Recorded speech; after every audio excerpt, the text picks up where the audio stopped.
നമ്മുടെ രാജ്യത്തിൻ്റെ പ്രധാനമന്ത്രി നരേന്ദ്രമോദി കേരളത്തിലുണ്ട്. ഇപ്പോൾ നമ്മൾ ഈ ചർച്ച എടുക്കുന്ന ദിവസം കേരളത്തിലുണ്ട് അദ്ദേഹം. വിഴിഞ്ഞം തുറമുഖത്തിൻ്റെ ഉദ്ഘാടനവുമായി ബന്ധപ്പെട്ട് തിരുവനന്തപുരത്ത് എത്തിയിട്ടുണ്ട് അദ്ദേഹം. എന്തായാലും ഈ ഒരു അദ്ദേഹത്തിൻ്റെ വരവുമായിട്ട് ബന്ധപ്പെട്ട് അധികം ആരും ശ്രദ്ധിക്കാതെ പോയ ഒരു ചെറിയൊരു പ്രതിഷേധം, അത് തിരുവനന്തപുരത്തെ ഈ ഒരു രാജ്ഭവൻ പരിസരത്ത്, അയ്യങ്കാളി സ്ക്വയറിൻ്റെയൊക്കെ പരിസരത്ത് തെരുവ് വിളക്കുകൾ കത്തുന്നില്ല, പ്രധാനമന്ത്രി വരുന്ന ആ വീഥികളിൽ തെരുവ് വിളക്കുകൾ കത്തുന്നില്ല എന്ന് പറഞ്ഞുകൊണ്ട് BJP കുറച്ച് പ്രവർത്തകർ ഒരു പ്രതിഷേധം നടത്തുന്ന ഒരു സാഹചര്യം ഉണ്ടായി. ഇതിൽ പ്രത്യേകിച്ച് നമ്മൾ എന്തുകൊണ്ടാണ് ഈ ഒരു സബ്ജക്റ്റ് എടുത്തതെന്ന് വെച്ച് കഴിഞ്ഞാൽ, ഇല്ലേ ശാരിക, നമ്മൾ പലപ്പോഴും ചിന്തിക്കുന്ന ഒരു കാര്യം, VIP-കളും VVIP-കളും മാത്രം നമ്മുടെ നാട്ടിലേക്ക് വരുന്നൊരു സാഹചര്യത്തിൽ വളരെ അടിയന്തരമായി ഇടപെട്ടുകൊണ്ട് എല്ലാ സംവിധാനങ്ങളും ഏകോപിപ്പിച്ചുകൊണ്ട് കൃത്യമായി തന്നെ വഴിവിളക്കുകൾ കത്തിക്കുകയും അല്ലെങ്കിൽ വേസ്റ്റുകളൊക്കെ മാനേജ് ചെയ്ത് നമ്മുടെ വഴികളൊക്കെ നല്ല വൃത്തിയോടുകൂടി സൂക്ഷിക്കുകയും ചെയ്യുന്ന ഒരു സാഹചര്യം, അതിൽ ഒരു ചെറിയൊരു വീഴ്ച പറ്റിയപ്പോൾ പോലും അത് ശ്രദ്ധിക്കപ്പെട്ടു, അതിൽ പ്രതിഷേധമുണ്ടായെന്നുള്ളതാണ്. ഈ VIP-കൾ മാത്രം വരുമ്പോൾ കിട്ടേണ്ട ഒരു പരിഗണനയാണോ ഇത്? അത് ജയിച്ച് പറഞ്ഞത് വളരെ കറക്റ്റാണ്. പക്ഷെ നമ്മുടെ നാടിൻ്റെ ഭരണകർത്താക്കളുടെ മാത്രം പ്രത്യേകതയായിരിക്കാം VIP-കൾ, അതായത് മുഖ്യമന്ത്രിയോ പ്രധാനമന്ത്രിയോ പ്രസിഡന്റോ വരുമ്പോൾ മാത്രം വൃത്തിയാകുന്ന നമ്മുടെ പൊതുനിരത്തുകൾ, മണങ്ങൾ പോകുന്ന നമ്മുടെ കായലുകളും കനാലുകളും എല്ലാം, അല്ലെങ്കിൽ വൃത്തിയാക്കപ്പെടുന്ന മാലിന്യ കൂമ്പാരങ്ങൾ. അത് തന്നെയാണ് ഇപ്പോൾ പ്രധാനമന്ത്രി ശരിയാണ്, വിഴിഞ്ഞം തുറമുഖം ഉദ്ഘാടനം ചെയ്യാൻ അദ്ദേഹം തിരുവനന്തപുരത്ത് എത്തുന്നു, ചെറിയ വഴിവിളക്കുകൾ കത്തിയില്ല. അതിന് കൂട്ടമായിട്ട് ഈ പറയപ്പെടുന്ന ആൾക്കാർ പ്രതിഷേധിക്കുന്നു. എന്തുകൊണ്ടാണ് നമ്മുടെ നാട്ടിലും നമുക്ക് എല്ലാവർക്കും അറിയാം, കേരളത്തിൽ ഒട്ടനവധി റോഡ് പണികൾ നടക്കുകയാണ്. പ്രത്യേകിച്ചും നമ്മുടെ നാഷണൽ ഹൈവേ തിരുവനന്തപുരം മുതൽ കാസർഗോഡ് വരെ കണ്ടിന്യൂസ് ആയിട്ടുള്ള പണികൾ രാത്രിയും പകലും എന്നില്ലാതെ നടക്കുകയാണ്. 4 വരി പാതയുടെ പണി നടക്കുകയാണ്. സോ അത് കഴിഞ്ഞ് 2 വർഷമായി നടക്കുകയാണ്. അതിൻ്റെ ഇടയ്ക്ക് ഇതിനു വേണ്ടി ജീവത്യാഗം ചെയ്ത പാവപ്പെട്ട ഒരുപാട് വഴിയാത്രക്കാരുണ്ട്. അതിൻ്റെ കാരണങ്ങൾ കൃത്യമായിട്ട് ഈ പറയപ്പെടുന്ന സിഗ്നൽസ് വെക്കുകയോ കൃത്യമായിട്ട് റിഫ്ലക്ടറുകൾ വെക്കുകയോ കൃത്യമായ വഴിവിളക്കുകളില്ലാതെ കുഴികളിൽ വീണ് മരണപ്പെട്ട എത്രയോ ബൈക്ക് യാത്രക്കാർ, എത്രയോ കാൽനട യാത്രക്കാർ, എണ്ണം എടുത്ത് നോക്കിയാൽ കൃത്യമായിട്ട് നമുക്കറിയാൻ സാധിക്കും മരണപ്പെട്ടു പോയി. അവരുടെയൊക്കെ കുടുംബം എന്തവസ്ഥയിലാണെന്ന് കഴിയുന്നത്. അന്ന് ആർക്കും പ്രതിഷേധമൊന്നുമില്ല. ഇപ്പോൾ നമുക്കറിയാം എറണാകുളം, വൈറ്റില, അരൂര് ബ്ലോക്കുകൾ, ഇപ്പോൾ ചന്ദരൂർ തൊട്ട് അന്യായ ബ്ലോക്കാണ്. ഈ പറയുന്ന പോലെ രാത്രികളിൽ എന്ന് പറഞ്ഞാൽ പൊടി പടലമാണ്, അല്ലെങ്കിൽ വിളക്കുകളൊന്നുമില്ല, റിഫ്ലക്ടറുകൾ പൂർണ്ണമായിട്ടുമില്ല. നമ്മൾ അടുത്ത് ചെന്ന് നമ്മുടെ ഹൈബീം ഇട്ട വണ്ടികളിൽ യാത്ര ചെയ്യുമ്പോൾ മാത്രമാണ് അവിടെ വലിയൊരു കല്ലിരിപ്പുണ്ട്. കല്ലെന്ന് പറഞ്ഞാൽ കരിങ്കല്ലാണ്. ഈ ബീംസ് ഒക്കെ യൂസ് ചെയ്യുന്ന കല്ലുകളും മറ്റ് കമ്പികളും ഒക്കെയാണ്. അപ്പോൾ എപ്പോൾ വേണമെങ്കിലും ടയർ പഞ്ചറാകാം, എപ്പോൾ വേണമെങ്കിലും കുഴിയിൽ വീണ്ടും അഗാധ ഗർത്തങ്ങളാണ്, ഇന്റർലോക്കുകളെല്ലാം പൊളിഞ്ഞു കിടക്കുകയാണ്. ഇതിനൊന്നും ഒരു തരത്തിലുള്ള പ്രിക്കോഷൻസോ ഒരു തരത്തിലുള്ള നടപടികളോ ഇത് ഈ പറയപ്പെടുന്ന റോഡിന്റെ അധികൃതരോ അല്ലെങ്കിൽ ഇത് ചെയ്യുന്ന ആൾക്കാരോ ഒന്നും ചെയ്തിട്ടില്ല. അപ്പോഴൊന്നും ഒരു പ്രതിഷേധവും ഒരിടത്തും കാണുന്നില്ല. കഴിഞ്ഞ ഒരു 3-4 മാസം മുൻപ് 2 ആക്സിഡന്റുകൾ നമ്മുടെ അരൂരിൻ്റെ അവിടെ സംഭവിച്ചു. 2 ബൈക്ക് യാത്രികർ, ഒരു സ്ത്രീയും പുരുഷനും വീണ് മരിക്കുകയുണ്ടായി. പക്ഷേ എന്നിട്ടും ജനങ്ങൾ ഇറങ്ങി പ്രതിഷേധിച്ചു. കാരണം ഇതിൻ്റെ രണ്ടിനെയും സമാന്തരമായിട്ട് നിർമ്മിക്കുന്ന പാതകൾ പൊടിപടലങ്ങൾ കൊണ്ട് ജനങ്ങൾക്ക് നടക്കാൻ വയ്യാത്ത, തൊട്ടടുത്ത് വീട്ടുകാർക്ക് ജീവിക്കാൻ പറ്റാത്ത അവസ്ഥകളാണ് റോഡ് സൈഡിലുള്ള അത്രയും പൊടിപടലങ്ങൾ. സാധാരണഗതിയിലൊക്കെ ഒരു 4 വരി പാതയുടെ ഒക്കെ പണി നടക്കുമ്പോൾ ആൾക്കാർക്ക് സഞ്ചരിക്കാനായിട്ട് പ്രധാനമായ ഒരു സർവീസ് റോഡെങ്കിലും സ്ഥിരമായിട്ട് അത് ചെയ്ത് വെച്ചിട്ട് വേണം മറ്റു പണികളിലേക്ക് കടക്കാനായിട്ട്. ആൾക്കാരുടെ ജീവനും കാൽനട യാത്രക്കാരുടെ ജീവനും ഒക്കെ സുരക്ഷ കൽപ്പിക്കുന്ന ഒരു സർക്കാരാണെങ്കിൽ ഏറ്റവും പ്രധാനമായിട്ട് മനുഷ്യന്റെ ഏറ്റവും വലിയ മൗലിക അവകാശങ്ങളൊന്നാണ് സ്വതന്ത്രമായിട്ട് യാത്ര ചെയ്യാനുള്ള അവകാശം. അതിനെപ്പോലും ലംഘിച്ചുകൊണ്ട് പ്രധാനപ്പെട്ട നമ്മൾ ഈ ചർച്ചയിലേക്ക് വരുമ്പോൾ നമ്മൾ അഡ്രസ് ചെയ്യാൻ ഉദ്ദേശിക്കുന്ന ഏറ്റവും പ്രധാനപ്പെട്ട ഒരു കാര്യം ശാരിക, അതായത് നമ്മുടെ സംവിധാനങ്ങൾക്കെല്ലാം ഇതിന്റെ കഴിവുണ്ട്.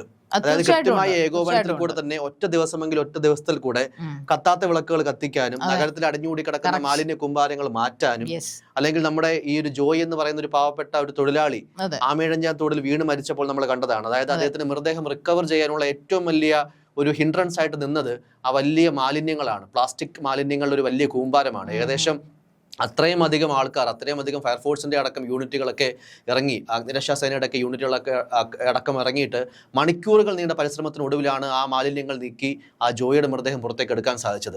അന്നത്തെ വലിയൊരു പബ്ലിക് പ്രൊട്ടസ്റ്റിന്റെ ഭാഗമായിട്ടോ അല്ലെങ്കിൽ പബ്ലിക് ഈ പ്രതിഷേധങ്ങളുടെ ഭാഗമായിട്ടോ ഒക്കെ ഈ നിസാരപ്പെട്ട ദിവസങ്ങൾ കൊണ്ട് ആമേഴഞ്ഞ തോടാകട്ടെ, തിരുവനന്തപുരത്തെ മറ്റ് പ്രധാനപ്പെട്ട മാലിന്യ കൂമ്പാരങ്ങളായിട്ടുള്ള തോടുകളോ ജലാശയങ്ങളോ ഒക്കെ ആകട്ടെ ക്ലീനായി കിടക്കുന്ന ഒരു കാഴ്ച നമ്മൾ കണ്ടു.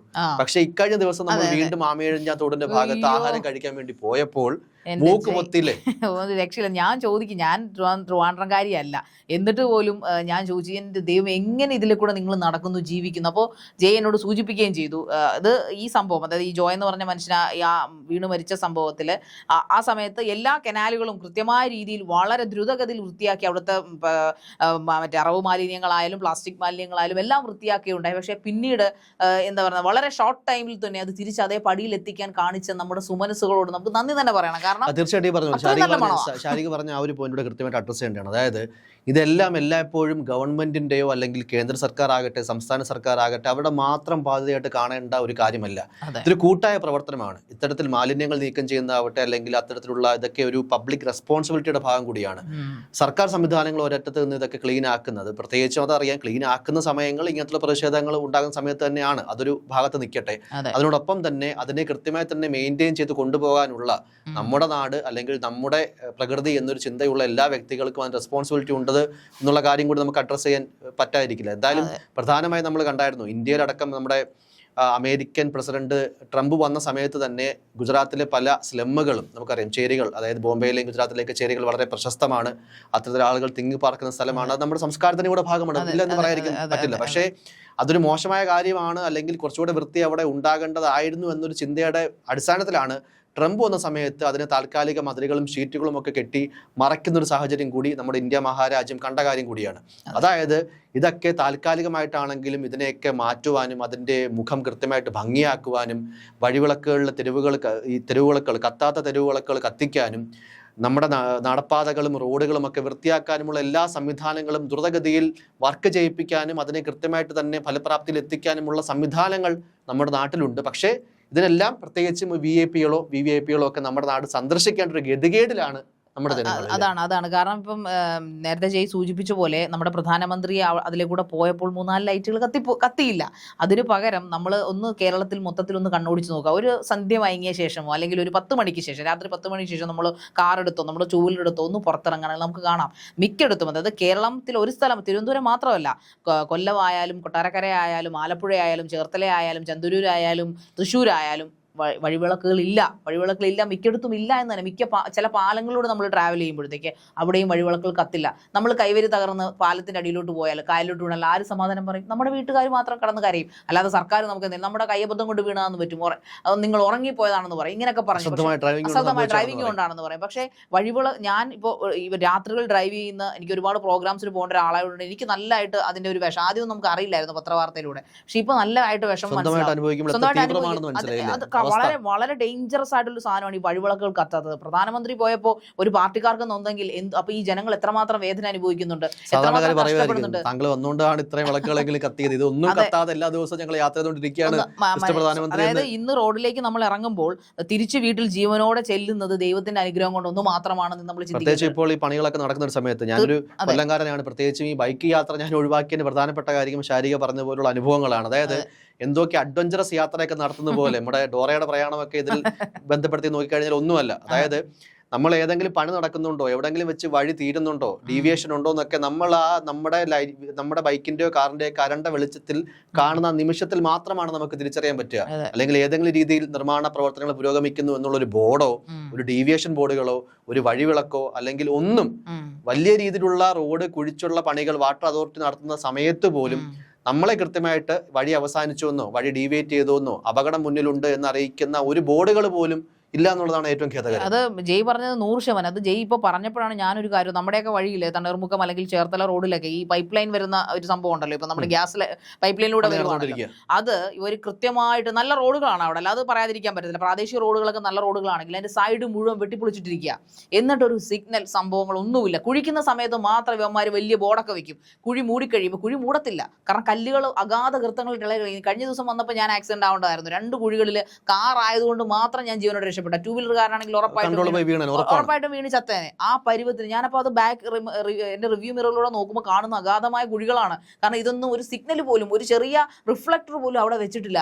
ഇതൊക്കെ എന്ത് ധൈര്യമാണ് ഇതൊക്കെ ശരിക്കും റെപ്രസെന്റ് ചെയ്യുന്നത്. അതായത് നമ്മുടെ സർക്കാർ നമ്മുടെ സാധാരണക്കായിട്ടുള്ള സിറ്റിസണിന് അവരുടെ ജീവനൊക്കെ ഇത്രമാത്രം വില കൊടുക്കുന്നതേ ഉള്ളൂ എന്നുള്ളതിന്റെ കൃത്യമായ ഉദാഹരണം തന്നെയാണ്. പറയാതിരിക്കാൻ പറ്റില്ല. അല്ലെങ്കിൽ ഈ പറഞ്ഞതുപോലെ നമ്മൾ നേരത്തെ ഡിസ്കസ് ചെയ്യുന്നതിന് മുന്നേ ഒരു സംഭാഷണം നടത്തിയപ്പോൾ നമ്മൾ പറഞ്ഞ കാര്യമാണ്, ശാരീരിക അടക്കം അല്ലെങ്കിൽ നമ്മുടെ KSRTC ബസ് സ്റ്റാൻഡുകളിലേക്ക് പൊതു ശൗചാലയങ്ങളിലേക്ക് ഒരു അവസ്ഥ എന്താണെന്ന്.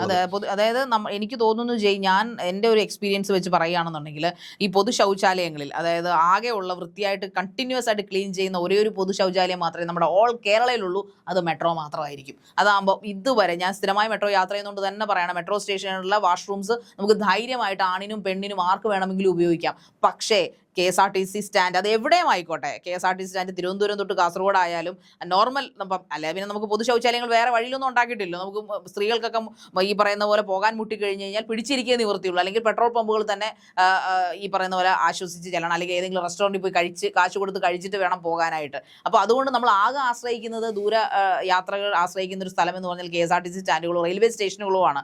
അവിടെയെല്ലാം തന്നെയും നമുക്ക് വേണ്ടി അനുവദിച്ചിരിക്കുന്ന കംഫർട്ട് സ്റ്റേഷനുകളിൽ ചെന്നാൽ നമ്മൾ തലകറങ്ങി വീഴും. ഒന്നെങ്കിൽ വായും മൂക്കും കണ്ണും പൊത്തിപ്പിടിച്ച് മാത്രമേ അതിനകത്തൊക്കെ നമുക്ക് പോകാൻ സാധിക്കുകയുള്ളൂ. അത്രയും വൃത്തിഹീനമാണ്. അപ്പോൾ എനിക്ക് ഈ ഇങ്ങനെ ഇവർ സമരം ചെയ്തോട്ടെ, ഇപ്പൊ പ്രധാനമന്ത്രിക്ക് നമ്മൾ വഴി വിളക്ക് കാണിച്ചില്ലെന്ന് പറഞ്ഞാൽ ഇവരുടെ പ്രതിഷേധം കുറച്ചും കൂടി കൂട്ടിയിട്ട് ഒരു പരിധിവരെ നമുക്ക് വേണമെങ്കിൽ സുരക്ഷാ വീഴ്ചയായിട്ടും കാണാം, അല്ലെങ്കിൽ ഏതെങ്കിലും രീതിയിൽ ആക്രമിക്കാൻ നിൽക്കുന്ന ആരെങ്കിലും ഉണ്ടെങ്കിൽ ആരണ്ട വിളിച്ചിട്ട് എന്തെങ്കിലും ചെയ്യാൻ സാധിക്കാം. പക്ഷേ ഈ പ്രധാനമന്ത്രിക്കും ഗവർണർക്കും മുഖ്യമന്ത്രിക്കും ഒക്കെ കൊടുക്കുന്ന അതേ പരിഗണന ലഭിച്ചില്ലെങ്കിൽ പോലും എല്ലാ മനുഷ്യന്മാരുടെയും ജീവന് അതേ വില കൊടുക്കേണ്ട സാഹചര്യം കഴിഞ്ഞിരിക്കുന്നു.